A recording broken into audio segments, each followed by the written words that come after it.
Hello everybody and welcome. And first of all, I'd like to thank you all for taking the time to be here. And I hope we'll make it worthwhile for you. My name is Martin Holst Swende. I work for a Swedish company called 2Secure as a senior security consultant. And I've been working with IT security for a couple of years, before which I worked as a programmer, mostly with Java. And nowadays I mostly do web app security and pen testing in my working hours and programming in my spare hours. And I really like the open source movement, and I try to participate and contribute wherever I can.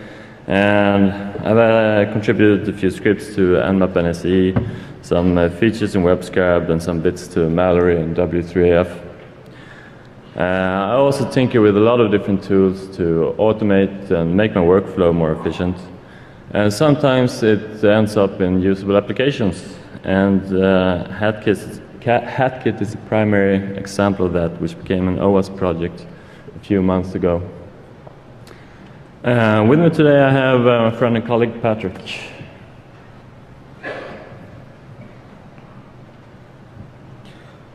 Yeah, so hi, my name is Patrik Karlsson, and I also work for the same company as Martin.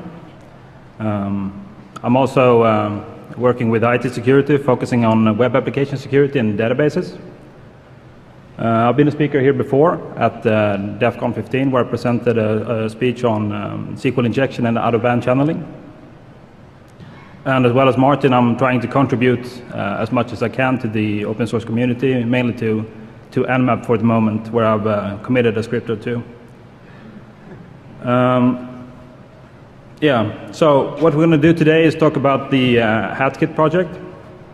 I'm going to start off, talk a bit broad, general about what the project is all about.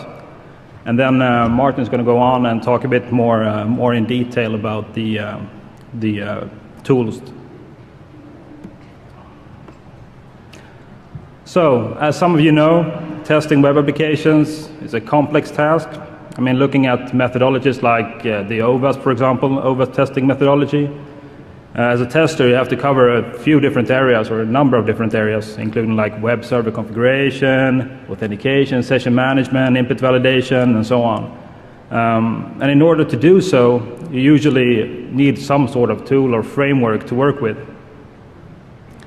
And there's a whole bunch of tools ranging from fully automated scanners, where you just click a button and it will spit out a report with all the vulnerabilities. They don't work. Oh, they don't. And you also have, different smaller tools specializing in looking for example, SQL injection or cross-site scripting. And then, of course, you have the proxies, which aid you in doing, the manual tests, where you can intercept the communication, you can modify stuff, you can view all the headers, and so on.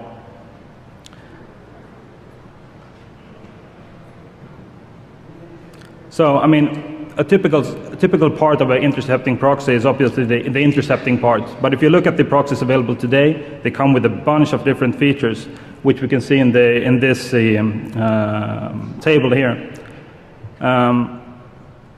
What we've tried to identify is, the different components present in these proxies, and whether they actually have to be in the proxy or not.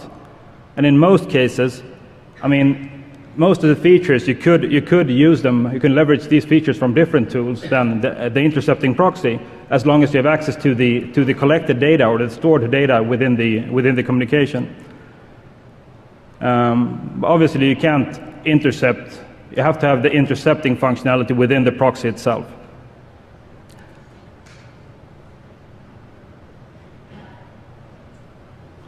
So, looking at these typical proxies, in my experience, I've tried a few different ones, and they all have their strengths and weaknesses, obviously. But one thing that bothers me quite a lot is that they're usually very resource intensive.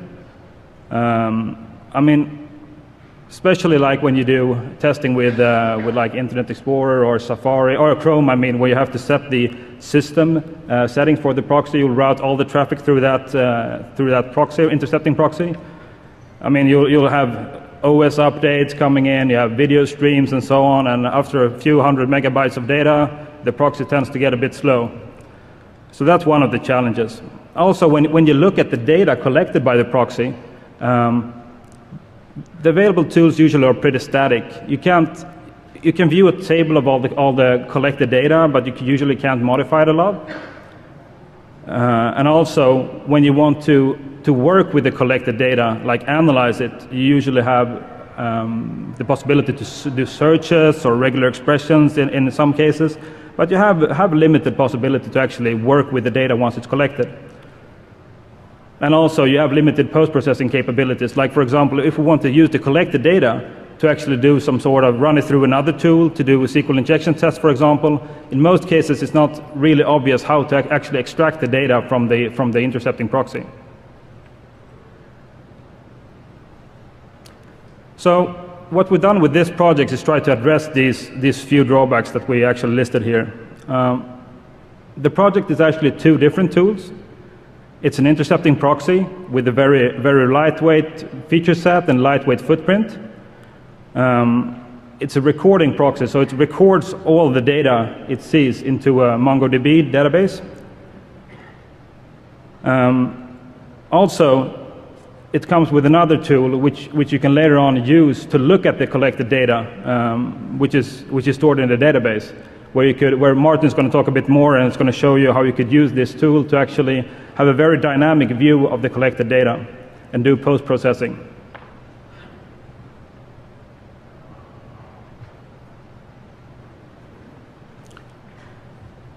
So, the Hatkit proxy, it's based on the Owasp proxy, actually, which is written by Rogan Daves. It comes with all the usual stuff like intercepting, it has reverse proxy support, it has syntax highlighting, it has a fully qualified and non-fully qualified mode, which allows you to modify stuff within the HTTP protocol, which you usually can't modify through other proxies. It also has something called TCP. It has TCP interception in the early beta stage, which allows you to intercept TCP communication and actually modify it in real time, and then just send it through to the server. And that's what I'm going to focus on these last few slides, on the TCP intercepting part. And then I'm going to hand over to Martin, who's going to talk a bit more about the data fiddler, which is the other part of the Hatkit Hatkit project.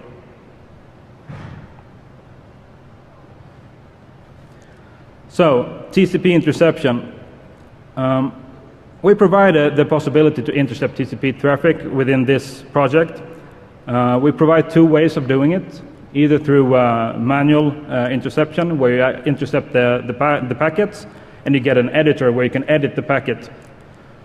We also have something called a scripted possibility, where you have different processors. So we have you can write your own code in Java through the bean shell integration, and basically each TCP session gets its own bean shell interpreter. So you have the possibility to keep state within a TCP session. I mean, if you collect some interesting data in the first two packets, you can keep them in a registry and then just pull them up in the 6th or 7th packet where you actually need them. And the registry is basically just a hash map with a string key where you can store whatever data you want. So I thought I'd show you some demos on the TCP intercepting part. What I've done is I've used a small ERP, or quite large ERP application, which consists of a client part and a server part. The server part is actually, it's just a database. It's a thick client, so it connects to a database. There's no application server in this particular example. So what we're going to look at is how the thick client connects to SQL Server directly using a common application account. And once you're connected to the database and you try to log into the ERP application, it will query a table for a username and a specific password in order to log on the user. So we're going to see some different scripts that can be used to analyze this traffic and to actually manipulate this traffic too.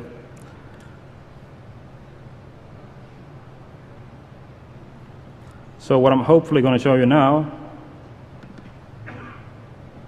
if everything works. So this is what the user interface looks like. What we're doing here first is actually we're setting up a forwarding address. So what it essentially means is that we listen to our interface on port 1433, and all packets that come in on that interface are then forwarded to the above one, to the 101.1435. It's a SQL Server instance that listens on that particular port. So what we need to do is that we need to say that we want to process all those packets using a bean shell script. And at this point, I'm specifying a script called Microsoft SQL Server downgrade.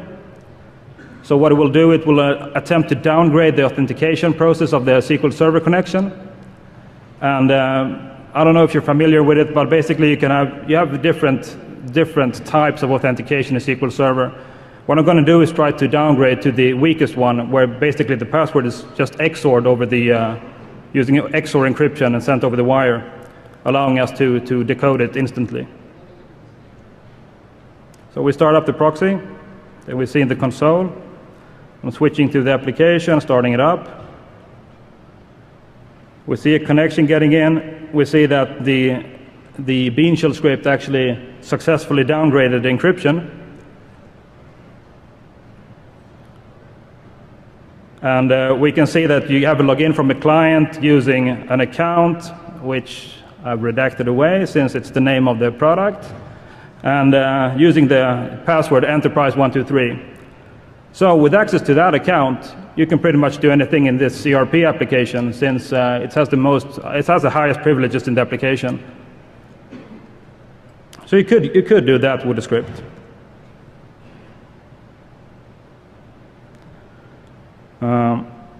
We're going to look at a few other scripts as well.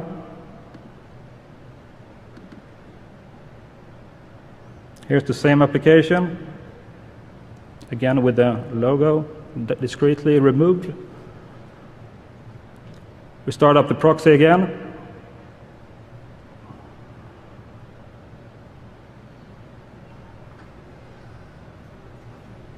And at this point, we choose another processor called the MS SQL Query Sniffer. We try to authenticate to the application, and we see that there's a bunch of SQL queries running over the wire, connecting to the server. And what we can see that there's actually specific queries saying, select something, password alias from G_users, where the alias equals the one that we put into the authentication form. So what the application is doing is trying to retrieve the encrypted password from the database, and once you log in through the login form, it compares your encrypted password to the one retrieved from the server. Does anyone see a problem with this?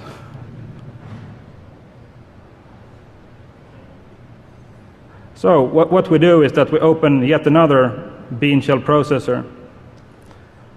What it does, it actually looks at it tries to match the query that we just saw in the sniffer and simply replace it with an empty password.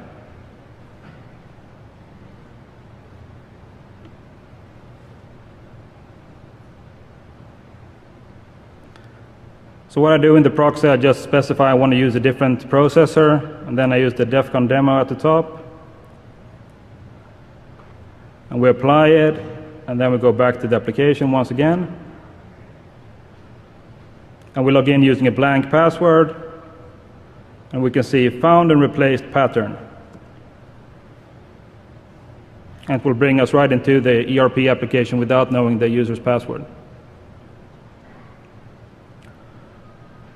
So those are the kinds of things you can do with the processors automatically, so you don't have to modify each and every packet. The scripts I've just shown are included in the release of the tool that we're doing now for the moment. There will be some updates also after this presentation to these scripts. And I'm going to end here and pass the mic over to Martin.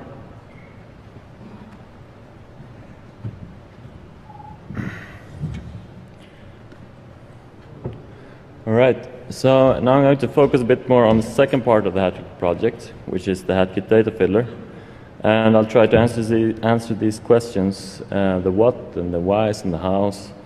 And I'll make some demos also. So what is it? Well, as we've already mentioned, it's a tool or framework to analyze web traffic. And if we go a bit more into details, we could describe it more like a platform where several applications have been implemented on top of some common components, UI components and filters, window handling, and a shared database layer. The database layer itself is based on MongoDB, which is a so-called NoSQL type of document storage database. One idea which has been important during the development has been to reuse existing tools as much as possible, not just rewrite the same old tools in a different programming language or setting. So the aim is to make it a platform which can use existing tools and pre-recorded data as much as possible. And what does it do? Well, as of the DEFCON release, there are 4 such applications implemented. And the ones that exist today are table view, which is kind of like the first tab of WebScarab, where you get sumerical information shown in a table in a highly flexible manner, and it can be tailored by the user. There's something called the aggregator, which does traffic and pattern aggregation. And then there's a third-party plugin, which, among other things, it can utilize W3AF and rat proxy to analyze traffic, pre-recorded traffic. And it can also be used to export data to other proxies. It also contains some common functionality to filter data in order to work only with the parts of the data that is relevant. So you can basically untaint your data if you happen to catch some OS updates or whatever. There's also a cache proxy, which is still an alpha. And table view. So it gives you a highly customizable way to get an overview of an application flow. And it's very simple to write, reuse the kind of view that you need for your particular scenario. And what do I mean by scenario? Well, some such scenarios are that, for example, you might be interested in analyzing user interactions. So you use 2 different browsers maybe on the same target and try to see if one user can access the information belonging to the other. And that's one scenario, and there you might be interested in being able to differentiate based on user agents. In another scenario, you might be more interested in analyzing the server infrastructure. So you're more interested maybe in the server banner or the headers. And in another time, you might be interested in analyzing for encoding mistakes and cross-site scripting, potential cross-site scripting issues, stuff like that. I'll still make a demo, but before I'll do that, I'd like to spend a little bit more time on the core of the data filter, which is the data that has been stored inside MongoDB by the proxy. So the traffic is stored as parsed object in the database. And what does that mean for us? Well, it means that when we do selection, what we want to load from the database up to our application, we can specify as criteria things which are deep inside the objects themselves. So we can say, for example, that we only want to work now with objects which have some request headers, set cookie and a certain cookie, or where there is a certain parameter of JSON. And it also means that we can, when we load the data up, we don't have to load the entire objects, we can just load the parts. For example, if we just want to work on the server infrastructure, we just have to load the headers. And also, when we get it into the application, it still retains the same structure. So to some extent, MongoDB is very similar to an old-school object database, except that it's platform independent. Okay, so let's move away from the nitty-gritty details and see some actions.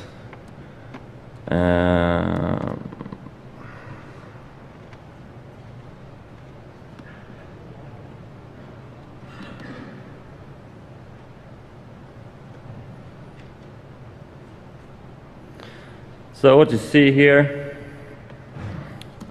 this is the data fiddler, and this is not how it normally looks.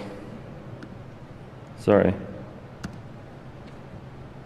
This is not how it normally looks, but I made I cleaned it out a bit so that I'm going to show you now how we can populate this with something that's interesting, because currently it's just showing the database identifiers of each object in the database. So I open the settings for this, and I'm also going to double click on one of these objects. By doing so, I get something called the object inspector, which loads the complete object from the database so we can see how it is structured. And there you see there's, for example, the response, and the response contains headers. Each header is stored, is an attribute in the headers dictionary, basically. And the header is called a set cookie, and it contains an ASP cookie with the value and the path attribute. And we go back to the settings. So we're interested a bit in the response object. No, sorry, the request object. So we load that into, on the left side here, we define variables. That's what we load from the database. So in variable v1, we load the request object or node. And then we add a column, which is on the right side. We define what we want to see in the table. So I can just type in the variable v1 there. Optionally add a title. And if you have your coder goggles on, you might see that what appeared on the second column is the string representation of a Python dictionary with Unicode keys and values. Everybody see that? But that's not very user-friendly, is it? So we can, instead here in the column definition, reach into the method. Apply. It's a method. That would give us the request method. And then we have, all of a sudden, you can see that there are gets and posts. You might also see that there is coloring enabled, and the coloring is just a hash of the text value.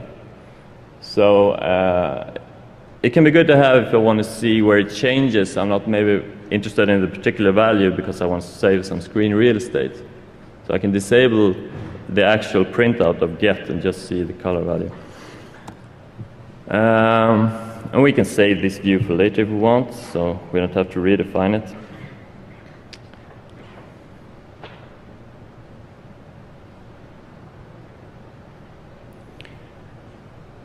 Now, the column definitions are really just Python. It's pure Python which is evaluated. And since it is Python, we can write any kind of Python code there.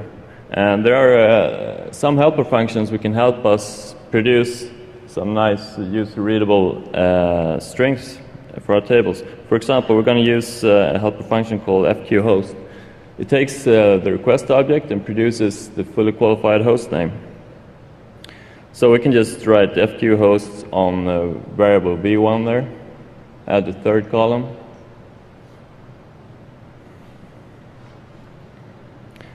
And now you have the fully qualified host in the third column. And in a similar manner, we can decide we want to see the parameters also. And there's the param string.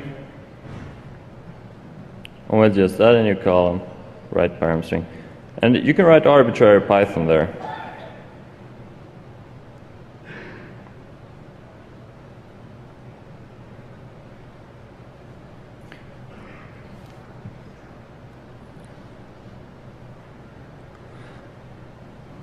Alright, so what I just showed you is how you can start to populate and write your own view definitions so you can get exactly what you want. Now I'm going to show you some bit more advanced usage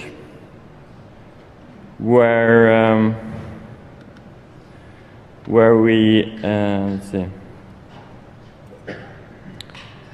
we're going to use the functionality to reach deep into objects. And the example scenario here would be that I might be analyzing a web application which is based on Ajax. And the workings of the application aren't visible in the URL. It's only visible deep inside the request and response bodies. So I need to reach into it to get to visualize it. Okay, and what you're seeing now, that's the normal view of the data fiddler if you don't do any changes to it. So we enter the setup again. And we're going to the tab called database filtering. And we start on the sub-tab called native clauses. And here we can specify some clauses which says which objects to load. And we type response.json, that node has to exist. If it exists, we get it into our application. And we can test it, and there's 113 of these objects. Okay, that sounds good. We apply it. And now, the only thing in our view are the JSON responses. Now, to do, we also want to reach into the JSON for our viewing. So we need to modify this view a bit. And I've prepared this a bit, so there's a JSON there. Let's see, I'm going to load it. And what appeared now, as you can see in column 2, is that I reach into this response.json.trends, which is in v6. And from that, I pick out the attribute, which is the date. And in that list, I take the 0th element and the query attribute. So it's an object within a list within an object within an object within JSON. And yeah, we'll show you here also what I mean. So we're trying to reach one of these query objects inside of that. And we want to follow that through this application flow, through these requests. So I just apply that. And now you see that at several places there are type errors. And that's because even if all the responses had JSON, they didn't all contain these objects. So in order to fix that, the final details, we can go into a bit more advanced usage where we go into the JavaScript expressions. And if you type JavaScript expressions in filters, these are passed down into MongoDB and evaluated on the fly by MongoDB. So you write a function there which returns true if you want to send this object back to the application. And the one I'm loading here just basically checks if there's JSON and if it contains the trends object and if it contains the list and blah blah blah. If so, return true. And apply that. And there we have the flow of the application. It was all the same, but what you've seen is how we can reach deep into the JSON and define views that let us see only exactly what we're interested in.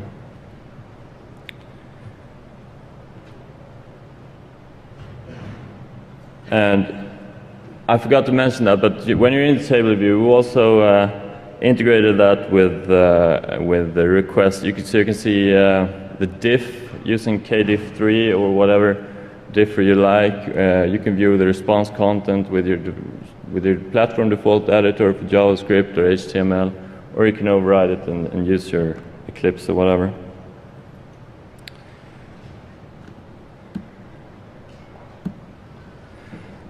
Another data field application is the aggregator.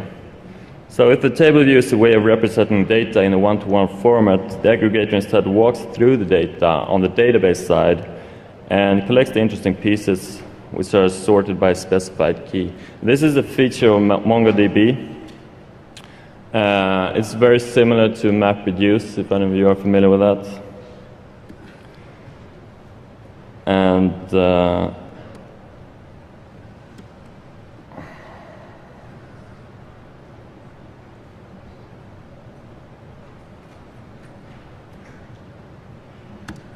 So this is the aggregator on a tree view. And I open the setup here. And the one that was predefined already was the aggregate path. And we're on the basic tab now, and here you can just load some predefined combinations of reduce functions and sorting keys. And the aggregate paths ones that you're seeing, it just aggregates the path sorted by the host name, which what do we end up with? We end up with the sitemap if you do that. There are a lot of predefined ones here. We can just play along a bit with them. There's the aggregate paths by their HTTP status. There's the you can aggregate server banners by host, for example. So you can see here all the server banners that Twitter and Google and whatever. This is just some random collected data I used.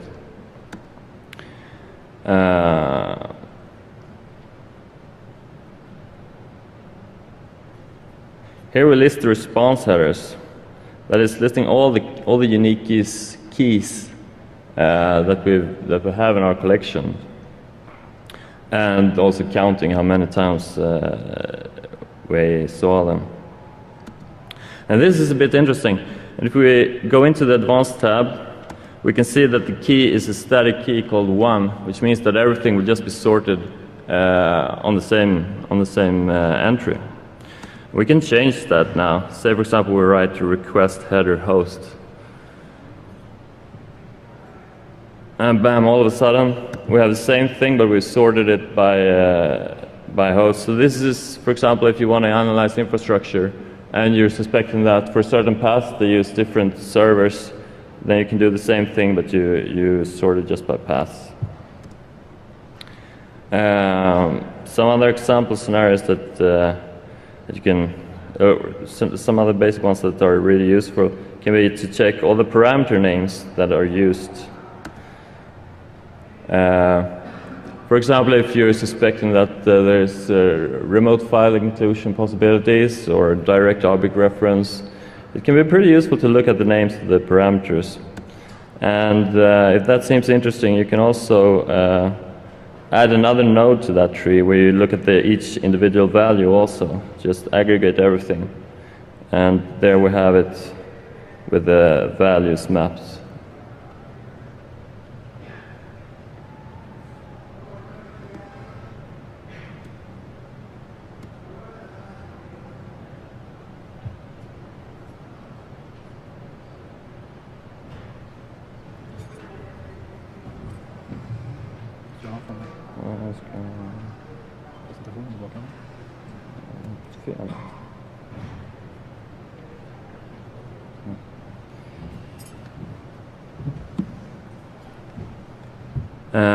And as we mentioned several times, one basic idea in the Hatkit frameworks is to reuse existing tools as much as possible, because functionality is an asset, but code is a liability.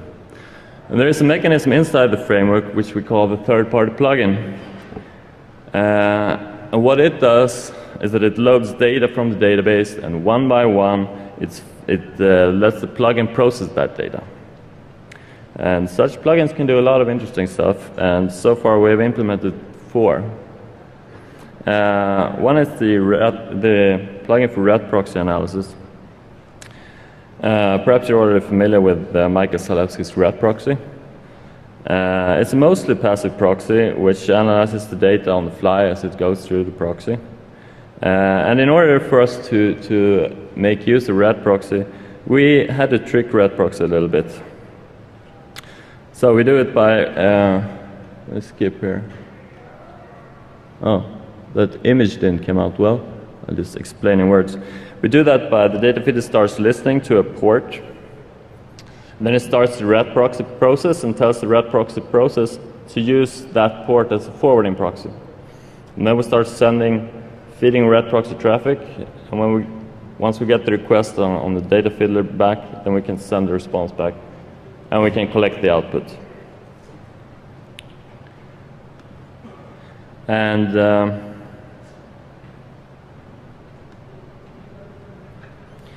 And this method of export has also been generalized in a generic proxy exporter.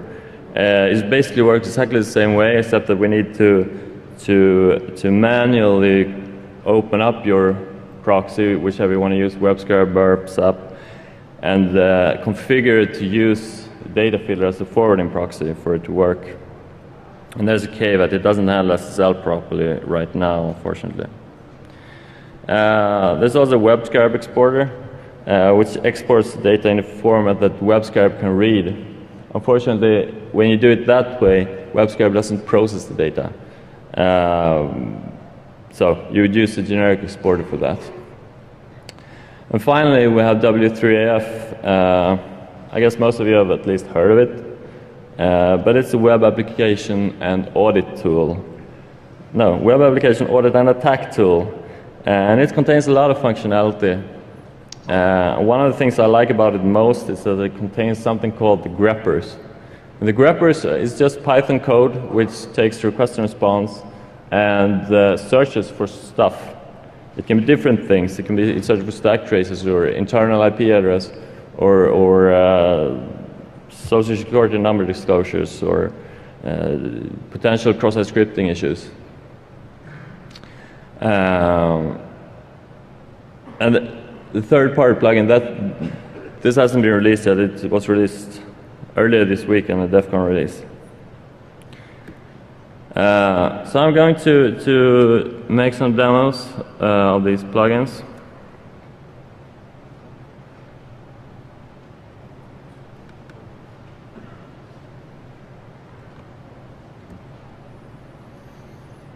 So with the rat proxy exporter, all you need to do is basically tell the proxy where the binary is. And then you run it. And the thing with the rat proxy is that it's kind of slow because the application doesn't know how many requests rat proxy will make. Sometimes it makes several requests from one inbound.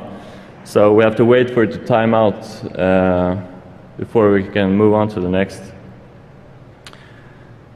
There we go. So we gathered the output, and there you have it. And that's basically the raw output from rat proxy. And then I'll show you the W3AF. Now, the W3AF, that's all Python code. So it's very much more efficient way we can interact with that. We don't have to trick it anything. We can just reach into the code and monkey patch it a bit and just use the greppers. So you need to just enable it, tell it what the code is, what the greppers are, and bam, there are the results. And I'd like to mention also that the integration with both of these tools, both the rat proxy and W3AF, it requires the third party to actually be installed or at least accessible on your machine. So we didn't just take the code from W3AF and put it in our project. We try to give some added value to both projects by doing it this way. Let me see, that was wrong.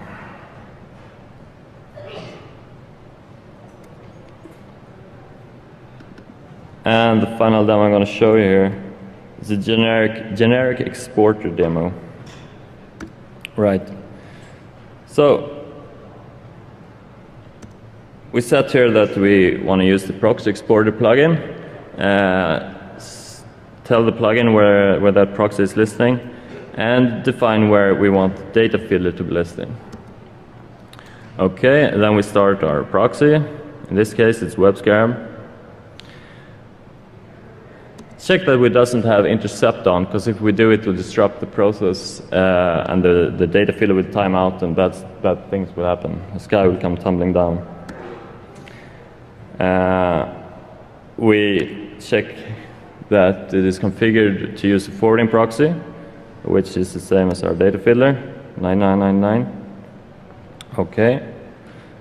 And just click the summary tab so we can see what's happening.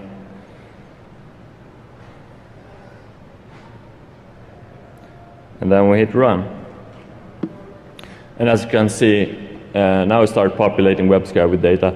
You might notice also that the plugin window has a filter tab, like most windows in the data filter. So you can actually filter if you want to send some stuff to WebScribe, but not everything. Perfectly doable, untainting your data. And yeah, of course, this is a fully functional WebScribe when you import it this way. So there you have some processing. You can see that the WebScribe has detected some potential cross-site scripting issues. Whoa. Okay.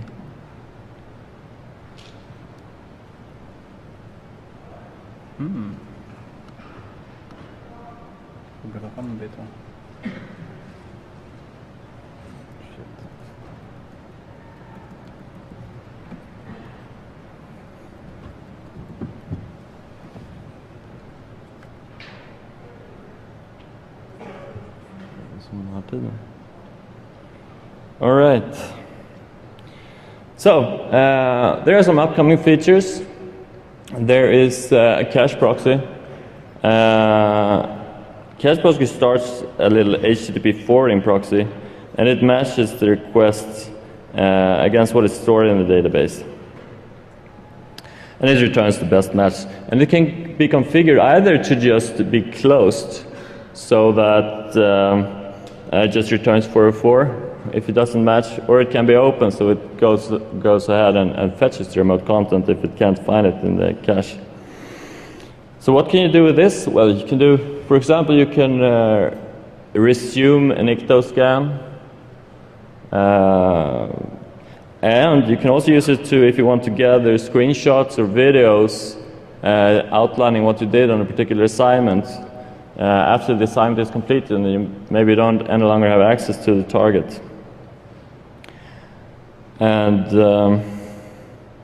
this feature is already in alpha stage implementation-wise, and if you're a Python hacker, you can definitely get it working without any major problems. The thing is, there is no UI implemented for it yet. So unless you want to hack, you're going to have to wait a little bit. Faster integration. We hope to integrate directly with JBraFuzz, so that if you have a request and you want to do a manual request, you can just send to JBraFuzz and it pops up. Currently, we've only implemented so you can like send it to browser, and yeah, you can also do right-click and get copy fully qualified request, which you can paste into the manual request of proxy of your choice. Planning to add some more advanced text search capabilities, either by a pilot-scene or whoosh. And as already mentioned, there was a new release earlier this week, both for the proxy and the data filter, containing all this stuff I'm talking about. So why would you use it? Well, to better be able to make sense of large bodies of complex information, and get all the information you want out of your body of data. So you can download the source from Bitbucket. You can download the released binaries from Bitbucket. There is documentation on the Owasp website. Unfortunately, during the summer there's been a lot of development and everything hasn't been documented on Owasp yet. In order to get it running, you need Python, Qt, Qt4 bindings, and MongoDB driver, and of course access to a MongoDB instance with pre-recorded data. W3RF and Rat proxy are optional. We've got it working on Linux and Mac OS X. I think you're out of luck if you're running Windows. So who is this meant for? Well, obviously for application testers. That's the perspective I've been giving here today. And it's not for testers who just want a point-and-click tool. It's for someone who really wants to take control of the data and really fiddle with it, basically. But there's also another angle on this, and that's for server administrators. who can use the proxy as the reverse proxy and use it to log all incoming traffic. They can then use the data filler to analyze user interaction, for example, detect malicious activity or perform post-mortem analysis. And since we're using MongoDB, one bonus feature we got was that we have a backend which can scale massively and potentially handle very large amounts of data. We'd love to get some feedback and new members to the project. This is still very much under development, and please don't hesitate to join the mailing lists. And I'd like to thank you all again for listening. We won't be doing Q&A in this room, but if you join us in the Q&A room, wherever that is, we can show you some more hands-on and answer all your questions. Thank you very much.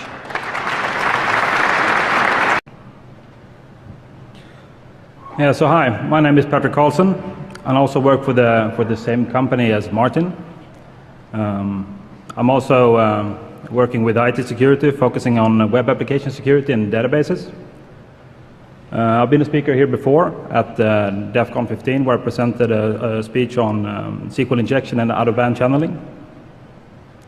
And as well as Martin, I'm trying to contribute as much as I can to the open source community, mainly to Nmap for the moment, where I've committed a script or two.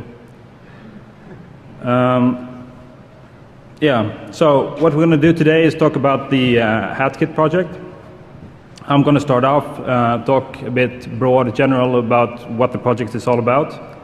And then Martin's going to go on and talk a bit more in detail about the tools. So, as some of you know, testing web applications is a complex task. I mean, looking at methodologies like the Owasp, for example, Owasp testing methodology. As a tester, you have to cover a few different areas, or a number of different areas, including like web server configuration, authentication, session management, input validation, and so on. And in order to do so, you usually need to have a limited possibility to actually work with the data once it's collected. And also, you have limited post-processing capabilities. Like, for example, if we want to use the collected data to actually do some sort of run it through another tool to do a SQL injection test, for example, in most cases, it's not really obvious how to actually extract the data from the intercepting proxy. So, what we've done with this project is try to address these few drawbacks that we actually listed here. The project is actually two different tools. It's an intercepting proxy with a very, very lightweight feature set and lightweight footprint. It's a recording proxy, so it records all the data it sees into a MongoDB database. Also, it comes with another tool which you can later on use to look at the collected data, which is stored in the database, where Martin's going to talk a bit more, and it's going to show you how you could use this tool to actually have a very dynamic view of the collected data and do post-processing.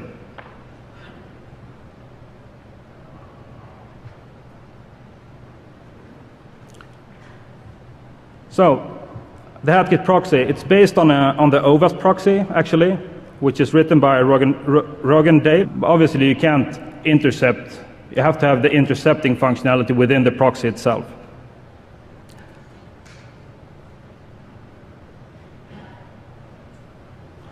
So, I mean, looking at these typical proxies, in my experience, I've tried a few different ones, and they all have their strengths and weaknesses, obviously. But I mean, one thing that bothers me quite a lot is that they're usually very resource intensive. I mean, especially like when you do testing with like Internet Explorer or Safari or Chrome. I mean, where you have to set the system settings for the proxy, you'll route all the traffic through that proxy, intercepting proxy. I mean, you'll have OS updates coming in, you have video streams and so on, and after a few hundred megabytes of data, the proxy tends to get a bit slow. So that's one of the challenges. Also, when you look at the data collected by the proxy, the available tools usually are pretty static. You can view a table of all the collected data, but you usually can't modify it a lot.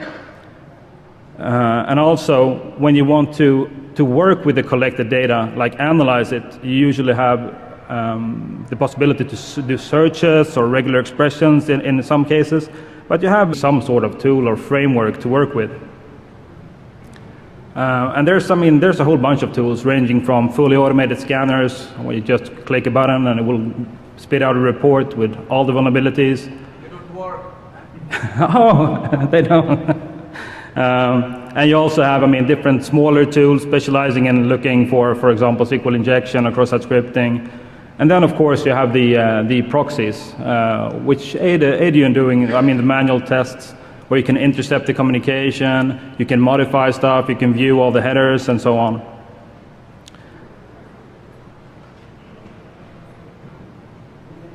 So, a typical part of an intercepting proxy is obviously the intercepting part. But if you look at the proxies available today, they come with a bunch of different features, which we can see in this table here.